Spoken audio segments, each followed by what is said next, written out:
Hey, it's Dave Bishop from Halifax, Nova Scotia, and I'm here chatting with Staxx.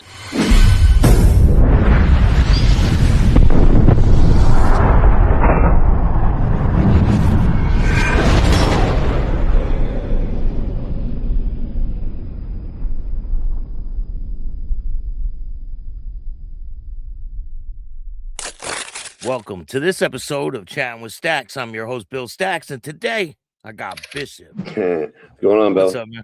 How you doing? I'm good. Always good. Thank you for joining me, man. I appreciate you taking the time. No problem. So, where were you born and raised? Halifax, Nova Scotia. And what was your early life like? Rough. Not right. It wasn't bad. I grew up in housing and in the hood and stuff. And back in the day, it's the only little white boy was growing up in the black community, but it worked out. It ended up being okay. You know what I mean? Did you get into a lot of fights? A lot of fights? Oh yeah. You remember your first one? I do. Brandon Ellis is his name. You want to walk me through it?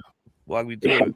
We were playing touchdown. We were playing touchdown football, and it was in the pubs. It's a housing project off Bears Road in the city, and him and his brother tackled me, and when he got up and walked away, he stomped on my hand. So I got up and I pushed him from behind, and he turned around and punched me right in the eye. Gave me black eye, and it's day before picture day in grade 1. Oh, yeah. Man. Yeah, and my mother was so mad. But, it was my first black eye. Was that the end of it? No. Fuck, I had many black eyes after that. Yeah, I know what me and Brandon, we were friends, good friends growing up after that. We were still good. But yeah, he gave me my first black eye. Yeah, you never forget your first black eye. No, I haven't forgot that. It's funny you said it to me because I was thinking like, what? And so every time I drive through there, that same spot, I go to my wife, I'm like, there's where I got my first black eye. I don't forget that. Yeah, I remember mine. Yeah? Yeah, definitely. I got kicked right in the face by a kid. Jeez. You want me to take care of that? No, he already took care of it. His dad ran outside and said, pick on someone your own side. The kid's bigger than me, man. Yeah. What do you mean? Right on. So where did you want to go with your life when you were younger? Did you have an idea what you wanted to do? Or I did. So I got burnt working I was young. So I got in a lot of trouble in school. I didn't like to listen. I did what I felt I was right. They call it defiance disorder or some foolishness. I just call it being a kid. So I got put out of school quite a bit, and I used to get put at work with my dad. I had to work. Dad would make me work for him, but I didn't work. I never got paid when I was kicked out of school and worked for my dad. So it was kind of cool, but. Then I wanted to go on my own and get another job. So I went with this roofing company, and we were doing a roof at St. Pat's High School on Quinpole Street in Halifax.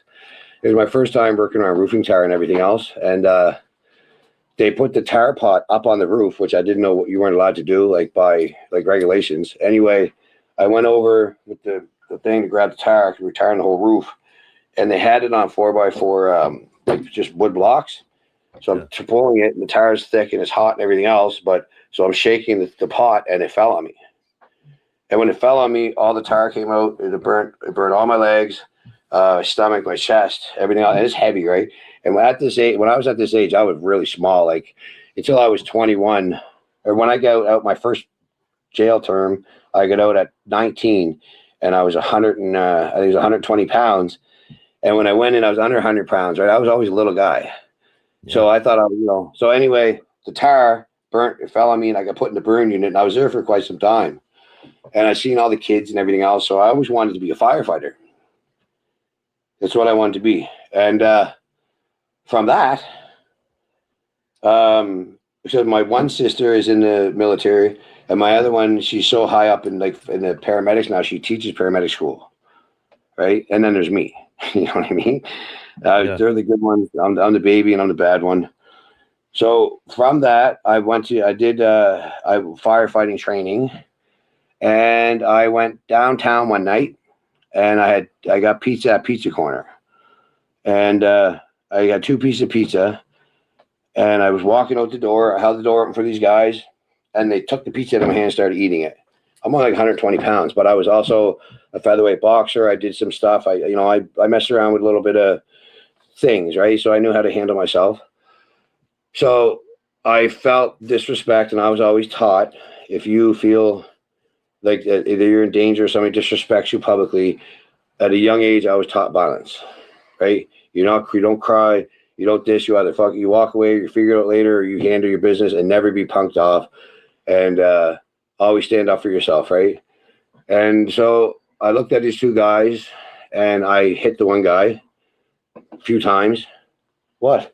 And he was an off-duty cop. Oh, man. So I got charged. I knew nothing about court or anything like that. And I didn't want to tell my dad or anybody. So I didn't say nothing to my father. So I was going to the court process and all that. And then I remember going to the court date, and I go in, and my lawyer says, hey, if you plead guilty, you won't go to jail. I'm like, well, obviously, I won't go to jail. In my mind, I was right. You know what I mean? I said, why would I go to jail? He took my pizza, right? Yeah. And he's like, well, you shattered his orbital bone. You broke his jaw. You punctured all this stuff. Like, the guy lost half his vision or whatever.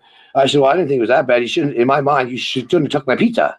He deserved it, kind of, right? Yeah. In my mind, it was the right thing to do, right? You don't call the cops. You handle yourself. You don't call crying about it. You deal with what you got to deal with.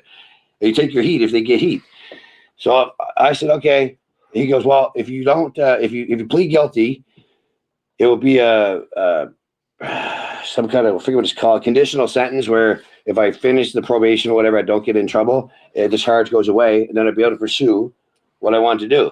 Well, I pled guilty, and that's not what happened. They lied to me. So that's really when my actions really took off. So now I was like, man, like, I never liked cops or anything anyway, but I'm thinking the whole court system lied to me. Like, fuck them, right? So what, did they hold the charge on your record? Yeah, it's on my record.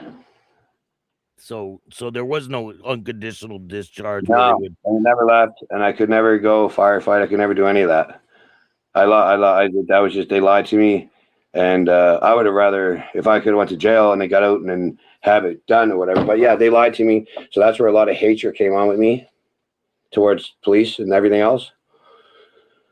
I had like a lot of hatred. Like I was very rough. Like I would see cops from that moment on, and like I wish there's people you can ask anybody down here.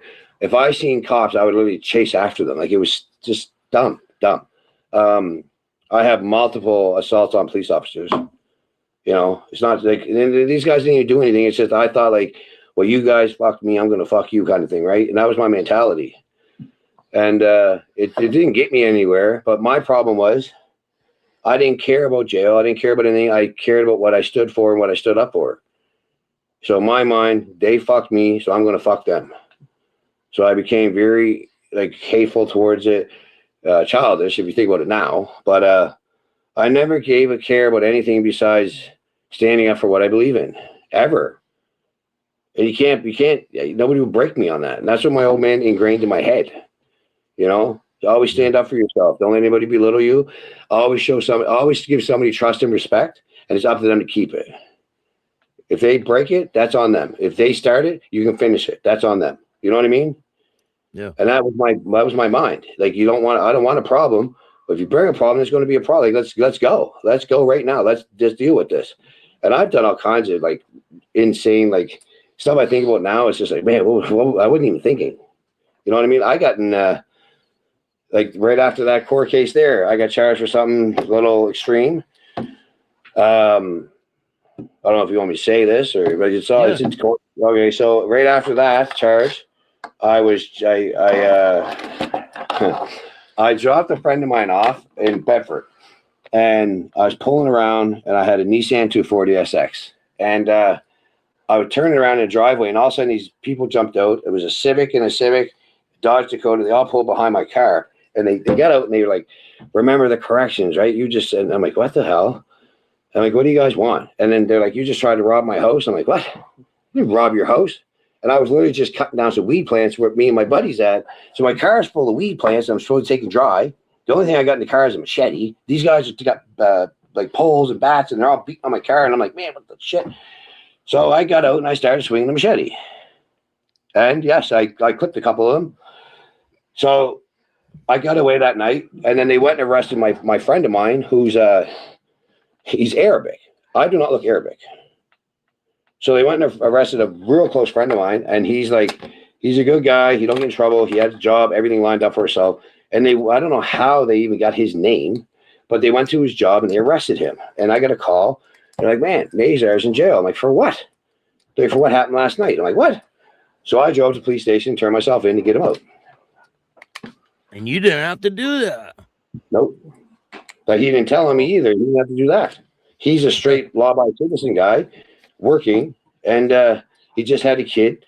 He had everything going for him, and they arrested. I have no idea. He wasn't with me. He wasn't there. I don't know how they even got his name. So I went in. Did they let him go? Did they let him go? Yeah. I walked in. I said, hey, you guys got Nazar Israeli here? And like, yeah. I said, for what? And he goes, well, he was involved. I said, I did that. I'm the one that did that. Get those guys to come here. They can point me out. I did it. Let him go. And he got let go. And I did. You get charged with a serious crime, right? I got charged with 18 aggravated assaults, attempt of whatever. Really, they offered me 9 years, right? And I was like, fuck that. Go to court, fight it out. So here's the kicker. I go into Judge Beach's room, her courtroom, and she see me for the other case. I'm sitting there. I'm with my old man and my brother-in-law, and these guys walk in, this group of people, and I'm sitting there talking to these people. I don't remember anything, right? And then the Crown comes in and says the names, and I remember their names, and they got up beside me. So what do you think I did? I attacked them in the courtroom, and my dad's like, "Man, what are you doing?" Right? And I'm like, "They're fucking right." Like, because I felt like they attacked me, but I'm not going to say that. And I felt like I was right. And of course, there you go again, right? Doing my thing. So I attacked these guys in the courtroom. We actually ended up out front of the courthouse, and there's a place called Mary Jane's. It's like, you could buy pipes and blunts and all this stuff, like back day papers and stuff. We ran in there, and then the cops come running over. And back then, I think that was 2001. If the court system, if they don't show up to court, that's when you could actually get away with kind of stuff. Yeah. And the lady who was my lawyer, she's actually a judge now. So anyway, they shut the courtroom down. They shut it down, and they made us come back a few months later. But I had to go in jail until the next court date. That's okay. So I go in. Was that your first experience in jail, like for a while? First time staying in there for a minute, but like I've been in like holding cells all the time. Like that was my first time going into county for it was like 8 months or something. Yeah. Right. So we go to court. They didn't show up. So they called them, couldn't get a hold of them, nothing else. And so the court got thrown out. Wow. Right. So Judge Digby was his name. He looks at me. He goes, Mr. Bishop, he goes, you play Monopoly? And I'm like, yeah. He goes, this is your get out of jail free card. Don't ever let me see you again. I'm like, all right, see you later, right? So I get out. They wanted 11 years for that. Like, it was kind of a big deal down here. It was like, it was kind of, I don't think it was that crazy, but it was. 25 years ago, it was a different time back then, too. Yeah, right? Like, so thank God that was thrown out or whatever. And well, not thrown. They threw it out because they didn't. There was no witnesses. No. They couldn't cross-examine anybody. And back then, you couldn't just go off somebody's statement. So they had to be there and be cross-examined. So thank God that happened. And the first time we went there, my poor father, when I said I had court that day and they told me I might go to jail, that's when I told him, I said, Dad, I got to tell you something. He's like, what? I said, I got court today, and they're saying I might go to jail. And he's like, what? He's like, why wouldn't you tell me, right? I'm like, I just don't want to hurt your feelings. He's like, well, it kind of sucks now because now I can't help you. And then I told him what I did. So I told him what I did, and he's just like looking at me. He's like, did you feel threatened? I'm like, I did, Dad. I said, I got surrounded by a bunch of people. The only thing I had was a machete because I cut the weed plants down. And he goes, you did what you had to do. He goes, so if you go to jail, do your time, keep your head up, and then come home. That was it. You know. And you went to So jail. yeah, I went to jail for that one. Yeah. But Yeah. so at this time in your life, did you get introduced to motorcycle clubs at all? As soon as I got out, then no, I was around. So my uncle was involved around down home with 80 with HA. I was, and that's all you seen back home. Like in Nova Scotia, it was HA. I was around the clubhouse down there since I was almost 4 or 5 years old with him. He was never a member, but he was a very well known dude, very serious dude. That's why I was with him all the time, right? I I watched him do some stuff. He was my idol growing up. He's the reason why when I got older I started working out. He rode the bike. My first time I rode a bike was with him. He had such an image and an aura. That's what I wanted, and then I got it, and then I don't want it. You know, like it's something you got to keep up all the time. Now I don't even bother with that. But he was a very good, nice person, but he could be extremely capable of a lot of things as well, right? Yeah. So I met guys like Egghead, Patrick Garnier, Wolf, Carroll. I was around when 13 Tribe passed over to HA up in Heron Cove with Dirty Dave. His son's one of my best friends. I was always around it, always seeing it. And I remember the first time seeing a pack going Connaught Avenue. When I first seen that pack going down there, there was nothing better than that. Like, it was just like, holy shit, what is this? And it's all bikes. And I'm like, oh, like, you know, like, yeah, look at that. You know, so I was a kid on my bicycle sticking baseball cards in the spokes to make the noise. And I just loved it, man. It's just what I was. It's in me. A lot of violence up there with the motorcycle clubs too, right?